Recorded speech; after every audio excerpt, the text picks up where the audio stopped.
وہ بات کہو جو درست ہو. اور میں نے درست کا معیار بتا دیا تھا 6B کی ایک مجلس میں. کیا تھا معیار؟ درست کسے کہتے ہیں؟ بات درست کسے کہتے ہیں؟ اسی پہ جھگڑے ہوتے رہیں گے. ہر شخص کہے گا میری بات درست ہے. درست بات اسے کہتے ہیں جس بات کے ساتھ دلیل موجود ہو. جو بات دلیل رکھتی ہو وہ درست، جو بات دلیل نہ رکھتی ہو وہ نادرست. ٹھیک ہے؟ وہ بات کہو جو درست ہو، وہ کام کرو جو درست ہو. اللہ کا لحاظ رکھو اور وہ بات کہو جو درست ہو، وہ کام کرو جو درست ہو. دو کام تم کرو، پھر ہم کیا کریں گے؟ تمہارے سارے کام بنا دیں گے. یصلح لکم اعمالکم، ہم سارے کام بنا دیں گے. دیکھیے نا، اس آیت میں آپ لوگوں کے بہت سے مسائل کا جواب پوشیدہ ہے. لوگ آتے ہیں صبح سے شام تک، مولانا صاحب بیماری ہے، مولانا صاحب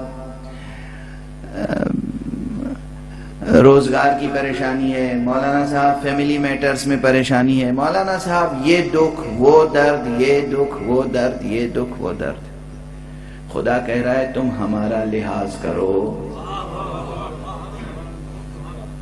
ہم تمہارے سب کام بنا دیں گے. ہم تمہارے سب کام بنا. خدا کے وعدے پہ بھروسہ نہیں ہے. یصلح لکم اعمالکم، ہم تمہارے سب کام بنا دیں گے. ویغفر لکم ذنوبکم، اور تمہارے سارے گناہ معاف کر دیں گے. اس سے بڑا کوئی انعام چاہیے؟ اس سے بڑی کوئی فیسلٹی چاہیے؟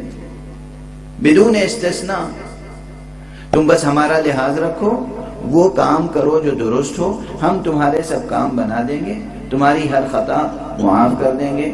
وَمَن يُطِعِ اللَّهَ وَرَسُولَهُ، اور جو اللہ کی اور اللہ کے رسول کی اطاعت کرے گا، فَقَدْ فَازَ فَوْزًا عَظِيمًا، وہی عظیم کامیابی حاصل کرے گا. اور پھر اگلی آیت شروع ہوئی، اِنَّا عَرَضْنَا الْأَمَانَةَ، ہم نے یہ امانت پیش کی. کون سی امانت؟ اللہ اور اللہ کے رسول کی اطاعت. اللہ اور اللہ کے رسول کی اطاعت. الامانہ سے مراد الطاعہ، اطاعت.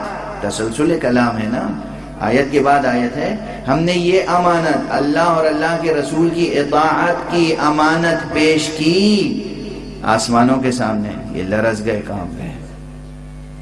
اب یہاں پر ٹھہر کر ایک علمی بحث چھیڑ رہا ہوں.